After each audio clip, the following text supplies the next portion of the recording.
Come on. Okay. Hello, everybody. Welcome to the Survivor Michigan coverage from Live Reality Games Podcasting Network. It's me, Naomi. I cover a lot of these, but today I'm very excited because we're talking about one of, I think, the craziest episodes of Survivor Michigan as of yet today. There's still a season to finish, so who knows? It could get booted out of the top 5 or so, but I think it's up there. And we're joined by the two people behind the scenes who are, I would say, some of the most important people in this process. No, there's a lot of people and a lot of important people, but we have the editor, Ian. First of all, Ian, how are you doing? I'm doing well. I just started a real job, which has been hurt. Actually, more like this is like I just started a fake real job, which is hurting my real job of editing Survivor. You know, so I'm kind of stressed until the season 4 is out. I basically am working like ridiculous hour days because now I have to work during the day and then work again editing Survivor at night. So, oh my god! And you guys are crazy to even start the season without having it like almost finished. But also, I've found that is largely impossible. But wow, we have it basically done, and then as the season starts airing, you're like, oh no, we'll just like get to it. We'll get to it. It's like basically done, and then you get to hear and you're like, okay, like we still do have a little bit more to do, but it is basically each season that I've edited, we've had more done when the season started airing the previous one, and each time we always end up in a crunch. So for the next one, it will not come out until the entire thing is done. That is a fact. So we're just going to have to deal with that. You'll stick to a sort of Maryland schedule of like 4 years from now. So I hope people are looking for No, it won't be that long, but it will not be that long. And Cooper, hello, welcome as well. How are you, V. Cooper? Doing fantastic. Always great to be here. Always good to talk Survivor Michigan. I was saying before this, same with you. This is one of my favorite episodes that we've ever put out. So yeah, I'm happy to talk about it. And so let's jump right into it. Okay, I want to know what is your favorite part of this episode for both of you? Like, what do you think cements this episode for you as like one of the faves? Like, is it dogs gotta eat? Is it something other than dogs gotta eat? Like, what is it? You're like 10% of the way there. It's basically Shannon like all the way through. Like Shannon is like they had the like dogs gotta eat. And then you have Shannon getting horribly mad at IB. And then you have Shannon's whole thing at the end where she basically has to pick, like, do I screw over, like, this person who I really, really like in the game when I don't really like that many other people that I'm playing with? Mm-hmm. Or do I take the route where I think it's my better option of winning and take Dale out? It's like, it's Shannon and obviously everything else. But, like, Shannon is the star of the episode, in my opinion. Ian, what is it about the magic of this episode? Honestly, for me, it's like a combination of factors because it's not just that like the actual strategy is really interesting and good, which we haven't seen for a few episodes, but also there's a number of just really funny moments, I think, that really like a really interesting challenge where there's a really interesting outcome and they're, talking it out. A lot of really funny gags that we included, the black and white movie, the paranoid lion, the cooking with Shannon, and my personal favorite, Nate with the sound of silence, which is Nate, the only person in the world who doesn't like Dale, basically, in the game, and just has to do it to say that they want to blindside Dale, and Nate's just sitting there thinking, like, I want this. I cannot wait for this man to be out of the game. Like, and Shannon's just like, he's amazing. Everyone loves him. Nate's like, I know. And just the look in his eyes is just, he just feels so dead inside. There's nothing more perfect than that, I thought. Just so. Yeah. You have to mention Jackson quoting the Bible at Tribal. Yes, I literally wrote that down. I was like, I gotta make sure I talk about Bible verse, which I forgot. That's another really good one. Yeah, and I also really liked the flashback that we did right before when Dale doesn't play the idols. It's like he's definitely going home. I don't know. I thought that was fun. There was some fun music there. Yeah, so it's interesting because for me, and I wrote this in, if you want to join us in the Survivor Michigan Discord, where I talk about Survivor Michigan at 3 a.m. when I finish the episode, you can. We're there. Survivor Reddit Discord. I don't know. This is all to say that if you are familiar with the Genius, which I know both of you are not, they do this sometimes where they will create almost like a goodbye edit or like a hero's edit right in front of the moment where an elimination is decided. and then trick you and be like, oh, you think that somebody's about to go home, and then they pull off a really smart move and actually they're fine. And that's what I loved about that moment is I was like, well, RIP to Dale, goodbye. And then like, you got me. And I was like, holy shit, he didn't play it. Holy shit, the vote is what, like 5-2? That was honestly crazier. That was the biggest twist of it all. I did not expect Kat to just still do whatever Shannon wanted to do, but I guess I should have. Yeah, I was surprised there was maybe this is like, I don't know, maybe this was actually an editing mistake, but there was definitely people who commented and were like, I don't understand, like, why did Kat also flip? Like, Shannon wasn't even important. Like, if Kat flipped it already, wouldn't have mattered. And I was like, have you guys not watched the season? Like, do you guys not know that, like, Kat is literally just whatever Shannon votes, Kat was going to vote? Was that not clear enough? I thought it was clear, but apparently it wasn't. Because some people were like, Shannon, why'd you guys build up this whole Shannon thing? Like, if Kat was voting Ivy, then none of this mattered. And I was like, whoa. Kat gonna vote not where Shannon votes? Whoa. That doesn't happen. Let's get it together. So let's jump to the beginning, because first of all, Shannon is cooking with Shannon. First of all, Shannon talking about Bosco sticks. We're all of an age where Bosco sticks were a thing, right? Like, I didn't realize how many people didn't know what they were till after this came out also. I thought it was like a very common thing, but apparently not. Yeah. I have an old tweet of mine. I pulled it. It's so long ago, but I just straight up tweeted like Bosco sticks. Because one day at like 3 a.m, the thought of being in the cafeteria with everybody around me eating those came to me. And I was just like, this feels like what actual heaven should be like. And I can't believe you had them on campus too. Like, what the fuck? I don't know where she got those. Where she got those. I've never seen that. I haven't either. But I think it was on North Campus, Cooper. She prepared them herself. Yeah, she has like a sense for like bread and Bosco sticks. I don't know. It's like a sixth sense. Yeah. Oh, this brings up a good question. Has Shannon made you guys into bread comparisons? Do you have bread brethren that you guys are like, or is it just the players? I would love to know what Shannon's bread is for Cooper. I bet we could ask her that at some point. She probably could. I don't think she had one. I think it was just all the players at one point. I forget when she like started it, but it was kind of early. Yeah. When she said that Megan was banana bread, I laughed my ass off. I was like, wow, I've never heard anything more accurate in my entire life. Like, this is incredible. We need to release like the full Shannon bread, like thesaurus or a dictionary after this season ends, because there's definitely a lot that don't make it in, but she has it for everybody.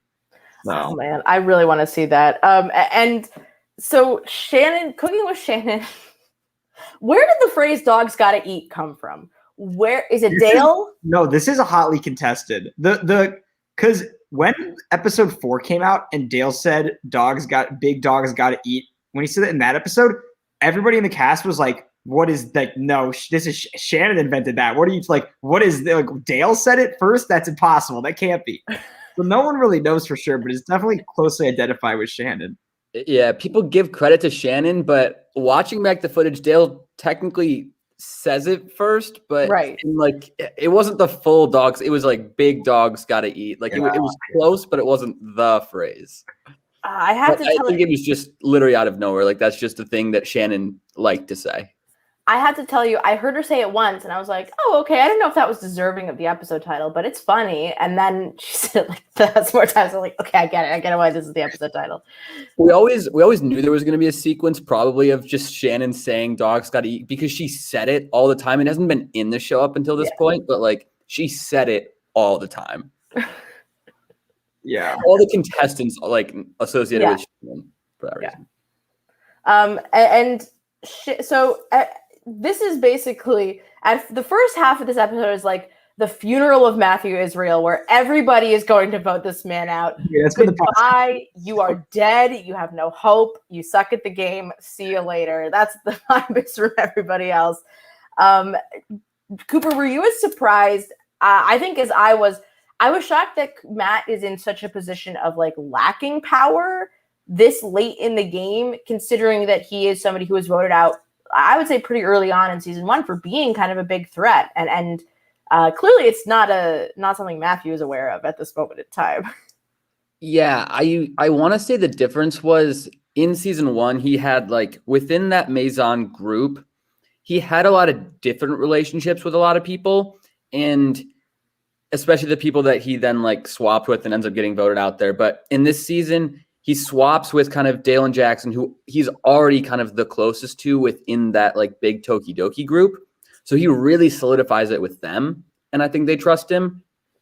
But being away from them being away from all the girls on the swap tribe really puts him in a bad position in the long run, because their relationship just, he doesn't have, he's not at the top because none of the girls are ever going to work with him in the long run.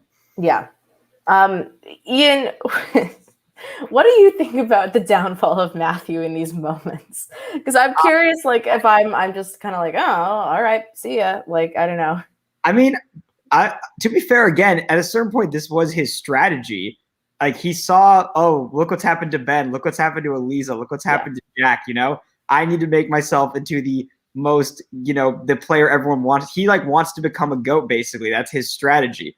Whether or not that will pay off, we'll have to see. I do think that it's a bit of a tough look from an audience perspective from, you know, the early days of Matthew Israel, the Lion, the, you know, like, and he has even early on, if you watch the end of the season 3 where Matthew showed up in like a cameo at the very end, like say he's coming back, like, and all of his stuff where he's like, the lion's going to be unleashed. Like, you never expect that guy to just become so tame, but it's sort of what's happened. Not only tame, but truly run through the performance ringer by everybody else on his tribe, right? Like, this black and white, like the black and white was so funny, and like Dale just like, you know, truly reveling in his performance. I loved it. I will say that I truly don't understand how after that Matthew didn't realize more how little he knew what was going on, because like after that, wouldn't he have gone to Dale and been like, yo, like what was all of that? But he really doesn't. He just kind of accepts it, like they somehow talked everybody into not voting him out in the last like 10 minutes. It's like, none of this makes sense, Matthew. Like, you should be thinking this through a little bit. It makes zero sense, and then everybody is just gonna work with him again this round. Like, I don't understand. Cooper, what do I need to, I don't know. Help me understand, Matthew. Because I said it off camera, but like, or off pod, but like, I think that Matt is never going to make it to the end. I don't think that anybody is going to bring Matt to the end. Maybe they will as a GOAT, but like, to me, he's such an easy vote out where Kat is the GOAT. Kat is going to make it to the end and nobody's going to vote her out because they can beat her. But Matt is somebody where you can always tell people you're going to vote out. Matt, you can always throw votes on Matt. He'll go home at any point in time. That's why my theory is he's never going to make it to the end. I'm sorry to Matthew. I like Matthew a lot. He's not going to make it to the end, is my prediction. He's in such a weird spot in the game because his strategy, as Ian was kind of saying, was lower your threat level, like become somebody that people want to take to the end. But all the returners came in with such a high threat level, just given that they had played a season before, and that was just how people perceive them. Like don't let a returner get to the end, they're going to win. Mm-hmm. But so he's kind of like, he has to try to balance these two things, and everybody in the game also kind of has a different perception of, do they think Matthew's going to get all the votes at the end, or do they think he's going to get none of the votes at the end? And like, do they want to take him there or don't they? And do you ever want to use him as a potential easy vote out, like you were saying? So because it's like you're saying you don't think he'll ever get there, but in a scenario where he did, let's say he gets there with some combination of whoever, really, do you think he has it? Yeah. Like, so I think that Jack would stick up for him a little bit. I think that Megan, we know, sort of had this. He flipped for me. Like, I think that Katie and maybe even Ivy could be convinced. If like Matt's against someone like Jackson or Dale, I think certainly some people could take out their aggression for Jackson and Dale's moves and vote for Matthew on the flip side. I think that if Matt's against Shannon, I think Shannon wins. But I think there's a world where Matt does win, and I actually think that that's part of why he won't make it to the end, is because it's such a big risk to take him where you don't know how people feel about him, where you know for sure that Kat is not everybody's cup of tea and therefore will probably not get anybody's votes compared to yourself. Like, even Nate would beat Kat, I think. And I think Nate would have maybe beaten Ivy. is my hot take. That if Ivy had gone again with Nate, I think Nate could have pulled it off. Maybe. I don't know if he would have been able to like suck up to Jackson and Dale enough to get their votes, but it would have been interesting. You can see how happy, as much as El Norte hated each other, the only people they hated more was Tokidoki. So like when Ivy gets voted out, you can see they all start like cheering. Like they're psyched. So happy from someone for Tokidoki to go home. So I'm not gonna say Nate's dead in the water just yet. Yeah, they didn't do him any favors, though. I'm gonna just point that out. No, not at all. But they also didn't care about doing him any favors. So yeah, as I say, the puzzler lives. So we live to fight another day. Puzzler fans. Lives. And so this challenge, Cooper, do you remember any of the puzzles from this challenge? Because they sounded like, oh, they're so hard. And I was like, are they really that hard? I couldn't find them on the Google Drive. Like they weren't there. I personally, so most of these challenges we ever do, we have people test to make sure that they're like okay challenges. I would find it hard to believe that we didn't with this one and that nobody got the riddles. I'm sure some were much harder than others. I think we did say the ones out in the hallway, if you can get there, but like they're obviously like you got to be still watching the chairs and like the buzzer and everything. So I remember them being very gettable, and there were like 5 total, and you only had to get 3. It wasn't like we just like missed on one, and then they couldn't like nobody could figure out the one riddle, and we were like, oh, maybe that was too hard. Like, I think it was doable. I don't remember the specific like brain teasers though. I think part of it, there's 2 other parts of it. Part of it is one, I actually genuinely think the people on this season are horrible at puzzles, and and like I don't know why that's the case, but it is the case. And I specifically feel this way about I think a future puzzle of sorts. But there's at one point something that I was like, this is so easy that everyone should be able to get it, and like no one gets it. And that's how I feel with these riddles and probably everything. And the other thing is that I think a lot of them just gave up on trying because they realized that like if you're looking at the puzzles and somebody just hits the button, you're probably screwed. Yeah. And I actually agree with the contestants on this, that it would have made more sense as a challenge if it was like just musical chairs.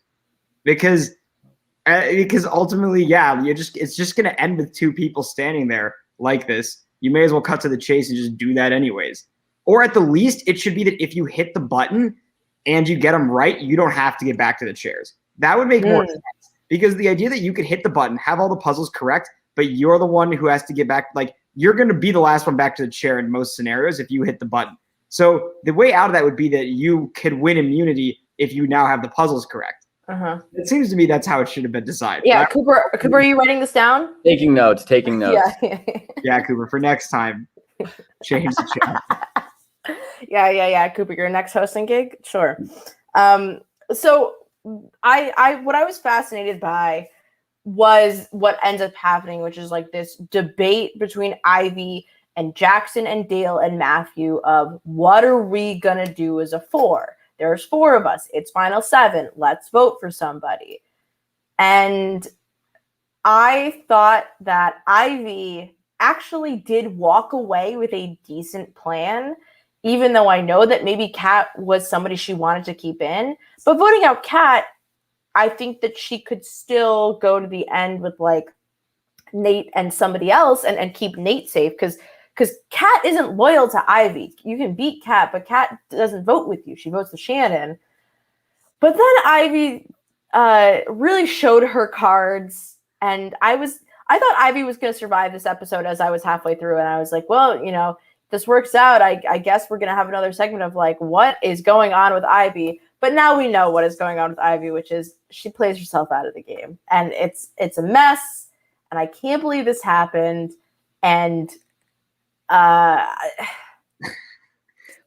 think Ivy had no intention of her voting for Kat. Like she was just like, get the votes off Nate, then we'll vote for like Dale. I really don't think Ivy really was gonna vote for Kat, but I think in the moment she thought that was the best idea. Then she walked away, was kind of talking to Shannon, and they kind of both came to the conclusion that they had the numbers to take out Dale and that strategically just made more sense. So I don't know if she realized it in the moment, but very shortly after, if not, Yeah. It was kind of like, it was mainly about preserving Nate than it was anything else in that. Yep. chapter. She was like, I need to save Nate, obviously. So. And I think that honestly, what she should have done rather than be there, she should have made Nate stay with her. If Nate is there, they can't talk about him. Well, and I know that's like said than done. I know. But in like a real world, like, when you're playing Orcs or something, if you're in the room, they can't talk about you. I mean, they could, and that'd be pretty bold, but you would know what was going on. That'd be amazing. If he was there, they were saying, we're going to vote you out. That'd be amazing. And I don't know what Nate would have done in that situation. But I think that's it for me is like, if you're Nate, you got to stick around because they're going to throw your name out there and it kind of hinders what they can do. And then you can go to Kat and be like, bitch, they were talking about voting you out. Like, none of them want to work with you. And maybe like play into that with Kat because, Kat's only going to check in for so much, right? She's going to check in with Shannon at the end and be like, hey, what's going on? So if you can get to Kat a little bit, I do think it's worthwhile to tell her something that is technically true. I have 2 questions about this, about everything that's going on. One, why does everybody keep telling Shannon that she's going to make the final 3? And 2, why was Jackson never an option instead of voting out Dale? Those are my 2 big questions of the episode. This is one hot take that I have about this, which is that I actually think that Ivy going to the end with Jackson and Nate is a scenario where she could have potentially won the game. Yeah. Be a hot take. But I think that if Ivy does succeed in blindsiding Shannon the next week, which is what she's like supposedly wants to do now, that's like she's looking at it and she's saying at the end, the Dale move was my move. The Shannon move was my move. Jackson didn't do anything and everybody hates Jackson because he's a villain. And that's her pitch basically. And I feel like that honestly might have played. Yeah. Like we'll never know. But I don't think the idea of her wanting to be in with Jackson long term is the most insane thing in the world. But there's absolutely no need to do it now, obviously. And I think they just viewed Dale as a much bigger threat than Jackson. Like, if you're going to go after Jackson, why not go after Dale? Like, everyone likes Dale more. Like, everyone knows Dale's kind of the kingpin of everything. There's no reason for voting out Jackson that doesn't exist for also voting out Dale. And Dale's just way more likable, I think, is how a lot of people viewed it. Cool. Yeah. And I hear you. It's valid. But, okay, Cooper, what do you have to say? What was your other question? I feel like Ian very much answered the, like, Dale was just seen as much more of the jury threat who would win if he got to the end. So my other concern is this idea that I feel bad for Shannon because what's happening to Shannon is falling into that role of everybody is saying things to her and they're basically forcing reality and perception to change around her, if that makes sense. Everybody's saying, Shannon, you're going to make the final 3. Shannon, you would win. And Shannon's sitting here being like, I don't have a lot of reasons why I would win. But by manifesting this and everybody's saying to her, Shannon, you're going to win. Shannon is almost in this no-win situation where she can't make the end because nobody will take her in theory. And she can't win because nobody will allow her any moves to be made. And she's really in this awful position. And I really felt bad for Shannon this episode because it felt like she had no traction. She had no ability to get anything done because if she votes for Dale and then Dale goes home, then Ivy votes her out next. She was in a really, really shitty spot. And I feel like a lot of people, I think in the comments, some people were like, oh, I can't believe nobody made the move against Dale. But I think this all kind of hinged on what Shannon thinks is her best path towards the end. And that's really tricky. She's in a terrible spot. But I guess why does everybody keep saying that she's going to make it to the final 3? It was crazy that they kept telling her. Yeah. So yeah. Everyone trusted her. And everyone dislikes her. Yeah. Everyone was in this weird spot where say Ivy's talking to Dale. Even if it's their fake plan, Ivy's saying it's me, you, and Shannon. Everyone was using Shannon as their third. So it was this weird spot where then everybody kind of also knew that Shannon was in everybody's final 3. Even if that wasn't necessarily true, that's somehow that's what everybody's fake final 3 was, or real final 3. But also, I think if there's anybody who is potentially you could maybe count on getting more of the El Norte votes at the end, it might have been Shannon at this point because she did kind of save Megan. She was more in with Jack. Yeah. I don't know about Katie, but Megan and Jack, I think definitely a lot of people thought were more inclined to vote for Shannon, and that's maybe another reason. But totally. Shannon voting out Dale here would have actually been a really potentially bad move for Shannon. This is. Ivy's going to flip on her. If Ivy isn't going to flip on her, it's completely different. But since if Ivy's going to flip on her next week, she's in a bad spot if she does this, probably. Yeah, and this is what I put on Discord a little bit, and it was what I was thinking about when I finished the episode. Is like I agree with you, Ian. It was a bad move if she votes out Dale. What happened kind of to Shannon is Jackson recognized all of Shannon's paranoias about the vote and exploited them for his interest, but correctly realized that Shannon, Ivy's going to vote you and I out next. We're not going to make it to the end. And, I think they're both kind of thinking to themselves, we don't have idols, so it's not like we can circumvent their plans and sort of upturn the tide and save ourselves. And then on the other side, I think voting out Dale in this moment would really piss Dale off in a way that it wouldn't maybe next episode or the episode after, where, look, Dale's grandmother passed away, and I'm sorry to Dale and his family. And I think that that's a moment that you do not want to vote somebody off in. And people were like, oh, Dale's playing it for sympathy. But it's like, no, Dale had to step away, and you look like a jerk if you try and vote him out regardless. So just vote him out next week. Just take him out next time, because the power of Dale will still be there to be desired to eliminate, I guess. I don't know. That was not a real sentence. I mean, it's complicated that he has these idols, but everyone doesn't know that he has the idols. Yeah. Right? So it's like if you put yourself in those shoes, you would also be really upset if you were Dale and you had to go home for your grandma's funeral and everyone was like, decide to vote you out. I think that would genuinely upset you, no matter if you were the most powerful person in the game or not. You're going to be like, this seems like, it feels like a dick move, you know? Yeah. And you get a little bit of the insight of how Dale is feeling when he's away in the time that Jackson calls him. Jackson calls him while he's still not in town, just to be like, your name's being thrown out.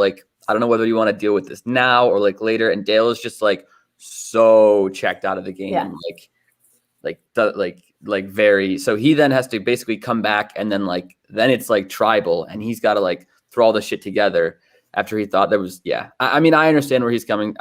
It's just such a tough situation. Complicated. Because again, it's Ivy and them, and you get why they want him out also. So they'll from every side, I think. Yeah. And I think for Shannon, Shannon benefits from keeping Dale in this week and potentially eliminating him, next week, or blindsiding him, where now Dale feels really comfortable with Shannon. I mean, he knows that the name is out there, but he does feel comfortable with Shannon and Jackson to say they're still with me. They're still on my side. We still can vote out Matthew and Nate, and we'll figure it out from there. And then they could maybe use that goodwill to blindside him. But I do think that even if you're trying to be the most not biased, I can take it, I can get voted out, it's fine person, you're still going to take it a little bit more personally if your relative passed away and you came back and it was a hard week. That I think would hurt even the most I can take it kind of player. And so I think that it is in Shannon's interest to keep him in this week. And I think that the relationship that I was most interested in from this episode that we see is Jackson and Shannon, because they're both in this weird spot where they know that they are both beneficial and not beneficial to each other. But it's so late in the game that every little move counts, and they're kind of looking at each other what the fuck am I going to do with you? They're a great pairing. Cooper, were you surprised that they realigned and kind of talked it out in a really, I would say a really civil and honest and frank way, where nobody threw each other under the bus. They all figured it out and then went with it. I was really interested in this. When they're both very in their game mode, when they're in a good headspace, they're both pretty logical players. So I think it doesn't surprise me that they were able to sit down and talk it out and be like, this benefits us both right now.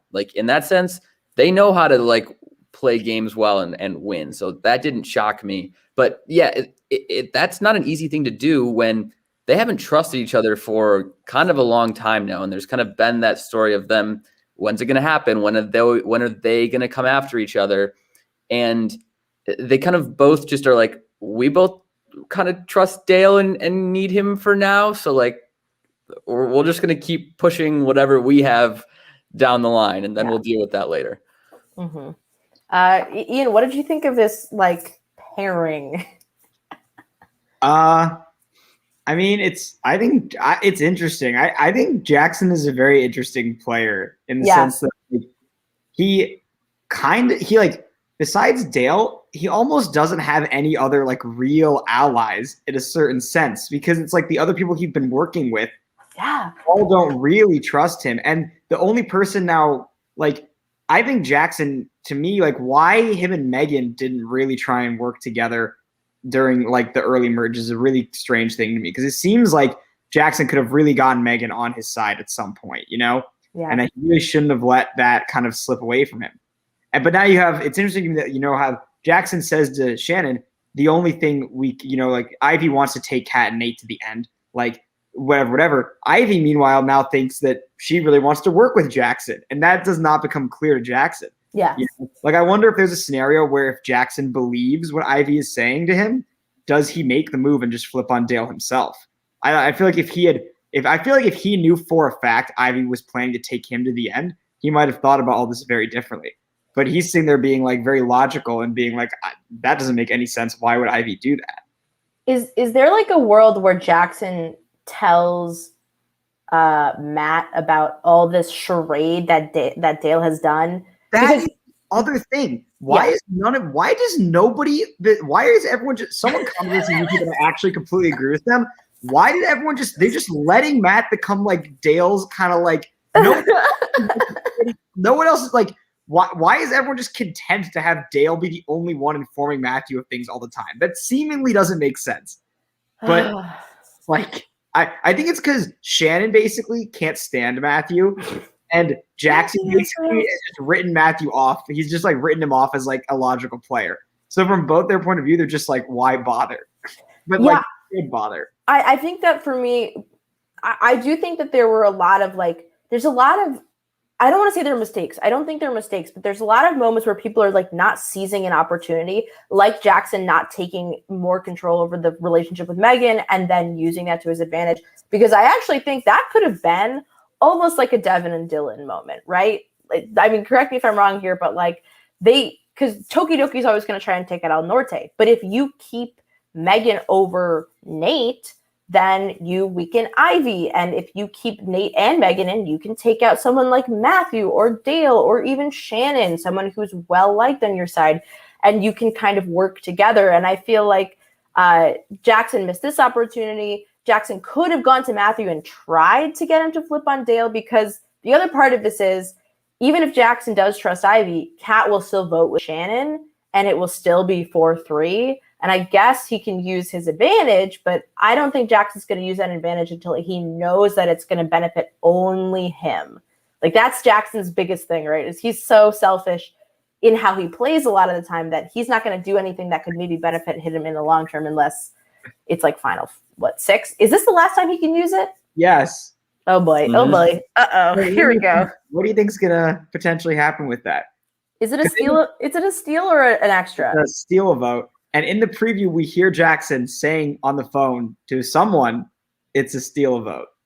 Oh, yes. I love that. I love that. Yeah, it is. I don't know. We'll have to see. But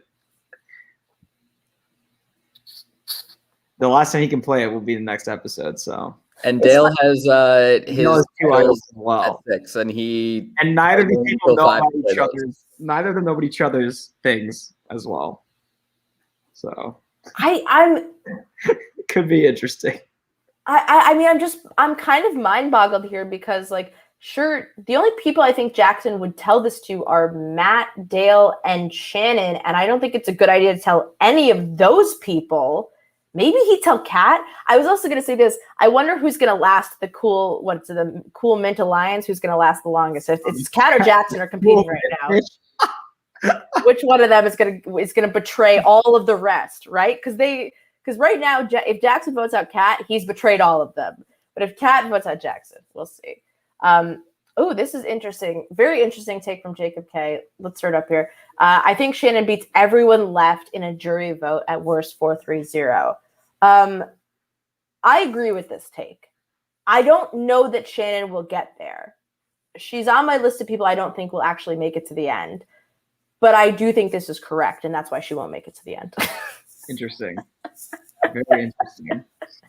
Okay.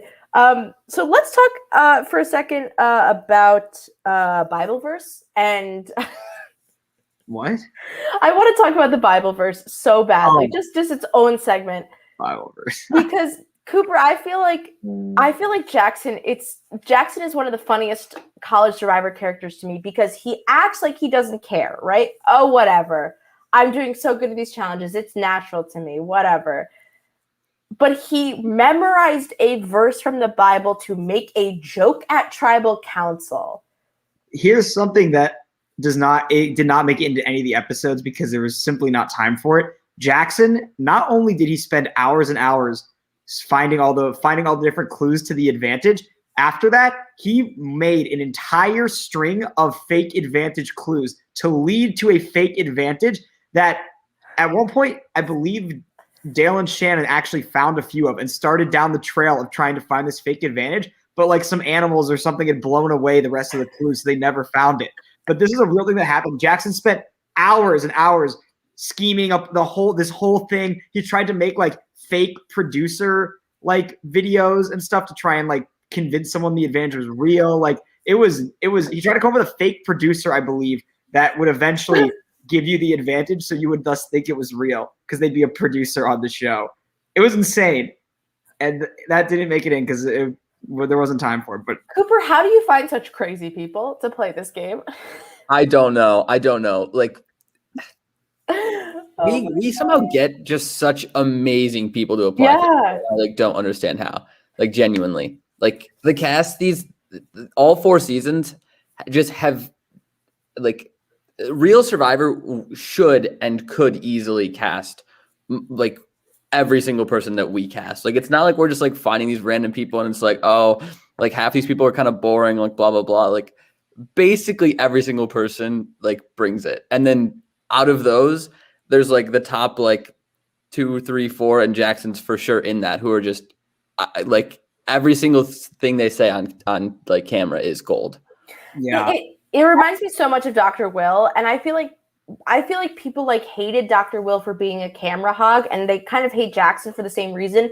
But I think that you're wrong. I think that those people need to look at the fact that he's a heel, right? In wrestling terms, he's a heel. He's purposefully antagonistic to the audience as well as the people he's playing with. Yes. And that fucking rules. Like, he's hilarious. And I don't want to talk about too much because then he'll come on this podcast and be like, I have a enormous head. But no, he will do that for the yeah. Oh yeah, that would be the funniest thing though if he's like, no, I'm not coming on this podcast. He has a merge buff behind him, but he's like, you know what? I don't think I'll come on the live reality games podcast. He's obsessed. Jackson's like obsessed with Survivor. That's what I mean. Is like, it's so funny to me that nobody has really seemingly caught on to the fact like that Jackson is this into what he is participating in. Which makes me think that he could actually deliver a really good final tribal council performance to the point where, like, I think if you're looking at this 4-3 vote, I think if Shannon wins 4-3, I think the 3 could be Jackson, right? Like, he has absorbed probably the most Survivor of anybody that's left. Am I wrong? Like, he's the Matthew. I guess Matthew. We'll discount Matthew. Matthew can recite every season in a row. I mean, I can do that. It's not impossible. Jackson could do that too. I don't know. Yeah. We'll have to get both of them on and test them and like have it be sort of a comp. That could just be a challenge on its own. So Cooper, when Jackson whipped out this Bible verse, like, what do you even? I feel like as a host, you're part of you is probably like, this is absurd, and like I can't wait to see this in the edit in like 2 years. Like, what was that moment like? I think I was laughing. I mean, I tried to kind of like banter with him a little bit, I think, from what I remember, but like I was mostly trying to keep from not laughing because obviously I didn't know that he was going to say this. So I think everyone was also like, is this real? Did he like memorize this, or is he just making this up like on the spot? Like everyone was also trying to be like, is this pre-planned, or did he just like spontaneously think of this and was like, oh, haha, this would be fun? Yeah, because also, how would he have known that he was going to get a question about idols? Yeah, he would have had to prep for, like, what other questions was he prepping for? What other Bible verses did he have in his back pocket? That's my question. And it's funny because I know some people were like, is that real? As soon as he said it, I was like, there is no way in hell that isn't exactly what that quote is. Like, there's no way he didn't get this perfectly correct. That's just who he is. Oh, man. And this is, like, Ian and I have talked a little bit about it because some people, I feel like in the YouTube comments are like, oh, this season is okay. This season is, like, fine. I think that College Survivor's been really struggling lately. And again, like, I urge you to go back and watch the characters that exist within these games. Like, and something I want to compare is I actually think that what Dale did this episode is a more interesting version of what happened with Doug and Santi on Major Conflict with Shannon, where he used a little bit of emotional manipulation, but he wasn't forthright with it. He didn't say, like, hey, you're my friend and you can't vote me out. He just sort of said, like, man, I really like you, Shannon. We're awesome together, aren't we? We're like best buddies, Shannon, right? And like, and did it in a way that I think should be admired as a Survivor player. Like, again, I think people are just, they want the underdogs to win and they kind of, everyone's team Shannon, but like Dale really mastered sort of the art of emotional manipulation in Survivor. I thought this was a great episode for that reason. Yeah, I would say this, if you go back and watch the season, don't look for big flashy moves. You're not really gonna find a lot of them. Like, you've seen how this merge like has kind of played out, and there is a lot of game left. Don't I don't want to like take let away the record show. But like they kind of took out some El Nortes, and now it's like the Tokidoki people and Nate left, and like that's just kind of how the game played out. But within each of those votes, and in some of the pre-merge votes, and in like these most recent episodes, there's a lot of like very subtle gameplay that I think you can appreciate, along with, on top of, this season has the best characters of any College Survivor season ever. Yeah. And I will stand by that. I think that I'll agree. I actually do think that like the El Norte tribe, I think on a rewatch is a really, really interesting dynamic of how it slowly completely falls apart. And basically now you have Nate left, but like functionally, like the rest of that tribe, like they, like the moment Ben's voted out, they've lost the game, you know, and like they don't know it at the time. And I think that's a really interesting dynamic to go back and see like how it leads to that. And there's other things like that I don't think have come fully into focus yet, but that you go back and be like, that little thing right there had gigantic implications that you just didn't know at the time. And then character-wise, I think that a few of the character arcs where they pan out has to be considered amongst the best in College Survivor, honestly. Like where it goes from where it started, there's a few of those that I was like, there was one moment that in the last couple episodes, that I found genuinely emotional, and I will be upset if no one cries. This is a fact. I know my mother will cry when she watches it, and I hope other people do too. And I'm putting that out there right now. I was like, this is a genuinely emotional moment beyond actual Survivor, beyond like a game. This is like a nice story of this group of people. And so I hope people appreciate it for that, at least when all is said and done. Yeah. So Jacob has another interesting comment, but I want to compare this to a different Survivor season as well. Which, I mean, look, sorry to cut you off. Go ahead. The other thing I would say is that like you come into it, you know, and you're probably rooting for Eliza or Jack or whoever. And then I think a lot of people start rooting for like Megan and Katie, and all those people like didn't do very well ultimately. Yeah.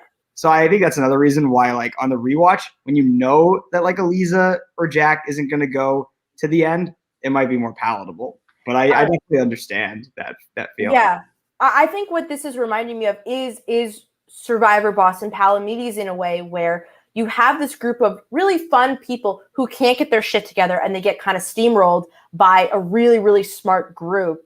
And that's what this kind of feels like, right? Is like, yeah, big footnote. So, totally hear it, Jacob, because I agree with you. Like the season, look, not every vote is going to be an idol play that successfully like sends somebody out the door. But guys, lest we forget that Tom was on this season, and Tom is one of the best Survivor players I've ever seen in my life. Like, okay. Bring Tom back. Wasn't that this episode when they were talking about that? Bring Tom back. Bring Tom back. Exactly. Tom exists. On a rewatch, watching like the one episode arcs of like basically Aaron and Tom and Adam, and those just like basically single episode arcs, honestly, are like make all those episodes so funny. Yeah, exactly. And so I think let's just talk about Dale for a little bit, because I haven't given the Swag Daddy his retribution. I haven't given him the respect he deserves. I'm shocked how many people hate him. I am too. When he's like, I gotta shave the beard, the wife's coming home. I'm like, this man, he should be on an island. I know that everyone generally hates the straight white men, but what did surprise me was that like Jackson to me is more of a straight white man than Dale, in the sense that Dale has this like, I don't know the right way to put it, but he has like, he's dressing up in costumes. He's doing more goofy. To me, Jackson is a much more stereotypical like jock, bro, dude than Dale, who I feel like gives in more to his like creative side, if that's a way to put it. But people seem to like Jackson more than Dale overall. Yeah, and I think that like, I don't know. It's the same thing with Jackson, right? Where like they're giving a performance, they're giving the energy, and for some reason, people are like, this. It shocks me because in the Survivor New York recaps, some other people are saying like, oh, I don't like the people who are really loud and like trying to be goofy and flashy, and it's like, isn't that what Survivor's all about? Isn't it about the goofy and flashy people who like want to vote each other out for attention? Like, I don't understand why this is a problem. So I feel like Dale really played well in this episode, and I feel like people aren't recognizing it enough. Cooper, while I realize I have to plug my computer in, can you talk to me about what you think Dale did really well this episode?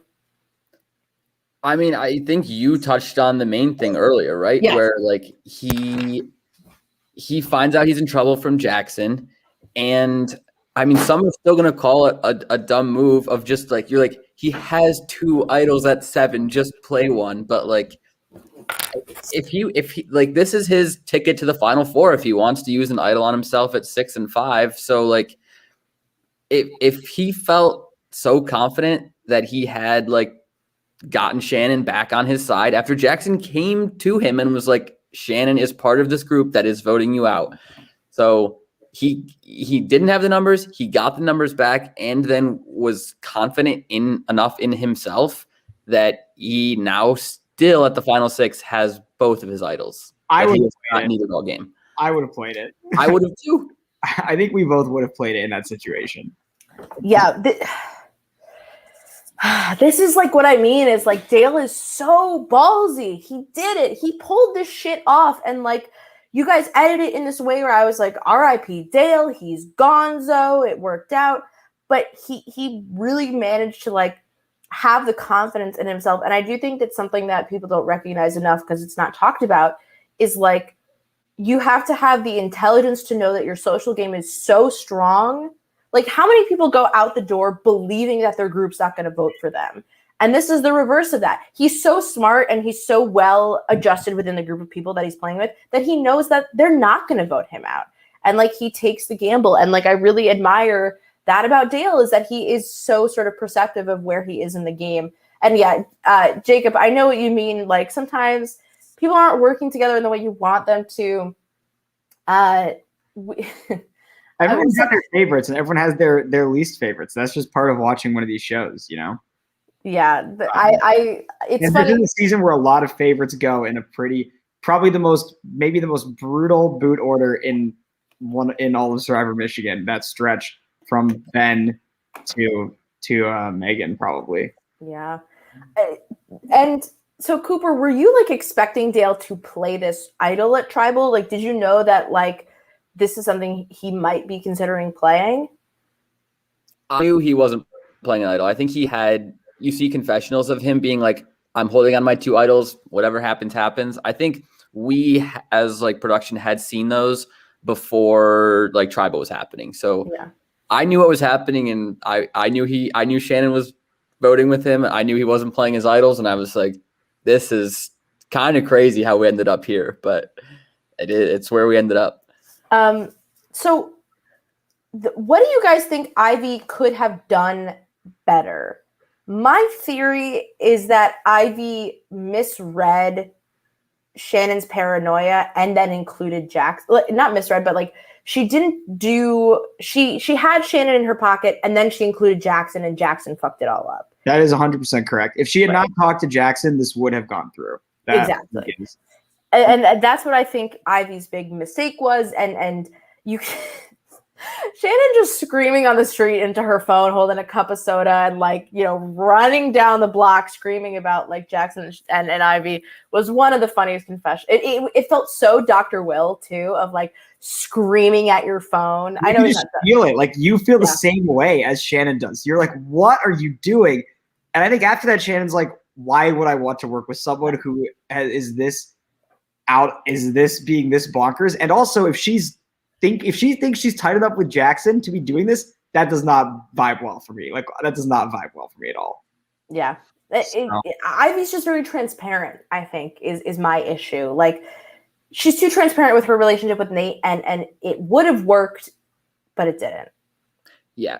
She tried to play 2 weeks ahead and she should have just, which is, I mean, sometimes you have to do it and sometimes there's like where it kind of bites you in the butt. But like if she had just played 1 week at a time and known this is the group I'm voting with now, I can go to the side that I didn't work with and they will work with me, which I maybe probably would have happened. Like, but that's you don't really know. It's just something that you kind of in your gut have to trust and know that it might happen. But on the reverse side, the person who survived, Dale, his gut was like, I can hold on to these idols and I'm going to be okay. So sometimes it's just your gut's either right or it's wrong in that moment. Yeah. Yeah. And I think maybe what Ivy kind of did that was mistaken was she showed Shannon that she could be replaced with Jackson in a way, and that they were on the same level of importance to her. And I think what Shannon is feeling right now is this sort of self-consciousness of like, I'm not making enough moves. I'm not doing enough to win the game. And couple that with, and now somebody who has a lot of moves and has done something like blindsiding Eliza is going to come in and be a part of this alliance and could take my spot. I'm going to lose to him if I'm in the end with him, maybe. And I think that even if that's not necessarily true, Shannon is freaking out about it and it becomes true to her in a way. She's paranoid about it. If you go back, like there's been like since I think even before the merge now, Shannon, Ivy, and Kat have all felt like they were together the whole time. So now for Shannon to like, I feel like it really rattled her that Ivy wasn't really with her and Kat because she really felt like the three of them kind of were a unit at that point. And it was really a like, whoa, what is going on here? Like, this does not make sense to me. She also very much understood that the second Jackson knew, Dale was going to know. And then the plan was just like, then it was going to be chaos. And so she was like, okay, cat's out of the bag. Like, I know when you talk to Jackson and be like she also doesn't throw Ivy under the bus is the other thing, because if this gets blamed on her, she doesn't want to be the one. Yes. I was afraid of that. You know? I was really afraid that the minute that Jackson found out that Shannon was going to go home this episode, because I think as we all are instinct to do as Survivor fans and say, oh shit, the person who is looped in on the plan that didn't tell the plan is going to go home because of the plan. Yeah. I was really scared for Shannon. She says that too. She says Jackson's going to come for me because he knows that I'm just like a better player than Ivy. Like why would they go after Jackson instead of Dale? Why would they go after Ivy instead of me? You know? Yeah. And something else I wanted to point out is that like, I think that Ivy suffered from something that I do think a couple players in general suffer from in these games, which is like she's casual in the early game. She doesn't do a ton of strategizing except for just, going with the votes, going with where the votes are. And then when it reaches like final six, and then all of a sudden she's very strategic, it's like, who the fuck is this?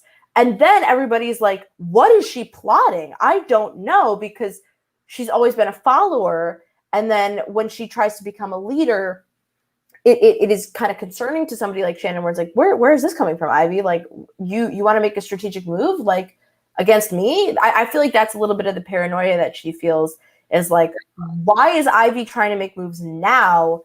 Am I even a part of those moves? Like, that would scare me. It's very difficult to change your perception in these games once you have one. So like whatever your perception is, once it's like established, I feel like it is almost impossible for it to be changed. Like I can't think of a ton of examples off the top of my head of at least Survivor Michigan where like maybe Aaron in season 3 is one of the better examples, you know? Like Devin and Dylan, people didn't think they were doing anything the entire time up till the very end, even when there was evidence to know that they were doing something. I mean, Dylan stole Brady's immunity, and people still didn't think he was doing anything up till the very end. So, like, it's very difficult for your perception to change in these games. Oh, God.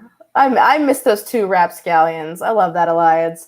Oh, man, what a great season that was. And it's never not funny to me that Aaron was really like, why'd you vote me out? It's like, because you'd win? I don't know. I don't understand. What's the point of the Survivor?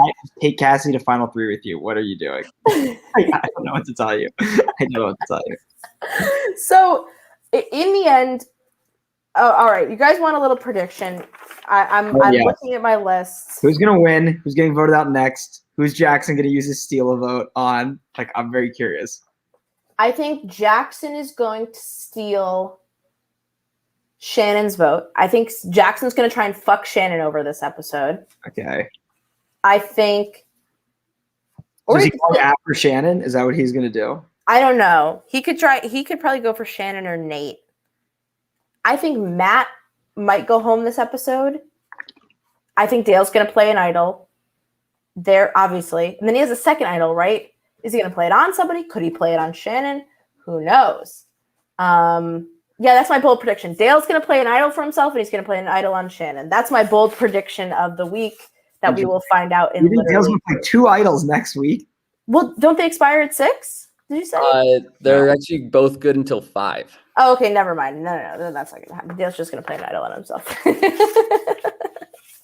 I take it all back. Do you think he would ever consider playing one for Shannon or for anyone at this point?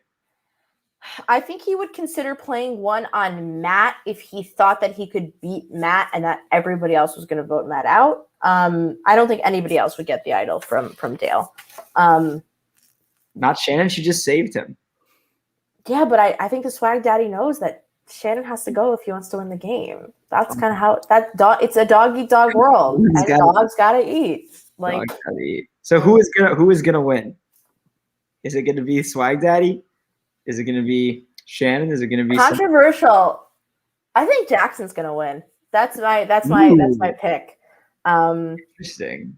I don't know what it is. I think that Jackson is just in a spot where he's made a ton of moves that people don't perceive as like the resume points that they should be perceiving them as. I think he's got a dedication to the game that I think could take him pretty far. But I'm still team the puzzler. I mean, you can't not be. Nate's like electric blonde hair, like just sitting there being like, oh my God, why am I hanging out with Shannon who loves Dale so much? Like is one of my favorite things. Do you think that Nate wins if he gets to the end? Yeah, against anyone. He beats Kat for sure. It's just because again, we're at I'm still betting on Shannon winning. I mean, I love Shannon. I love Shannon dearly. A lot of people claim the edit is saying Shannon. I've seen that a lot. No, to me, the edit is saying Shannon hits record on her phone and talks a lot. That's what the edit is telling me. When the content's that good, who can refuse? Exactly. So Nate, because people have also talked about that, they think it's going to be a final 3 because if it's a final 2, there are going to be 8 jurors, and that's obviously the risk of a tie. So that's why I'm operating off this idea of a final 3 with a 7-person jury. I think Nate could bring Kat and Matt and vote out Jackson, Shannon, Dale. I do think if Nate gets Jackson, Shannon, and Dale out of this game, I think those are huge resume points that could be successful for him. I don't think it's going to really happen, but I feel like that could be the way to manifest the win. I don't know. I feel like it's like Shannon, Jackson, or Dale's game to lose, you know? Like that's where we are in this moment. And we're going to see what happens to any of them. Jeez Louise. It is really an intense final six, though. This reminds me again of Major Conflict, where I was sitting there like writing lines between people and mapping out votes, and like I still could not have predicted what happened in that end of the game. So I don't want to predict it, but I really think it's like it's like Shannon's game to lose, and then it's Dale's game to lose, and then it's Jackson's game to lose. But I think Jackson's gonna win.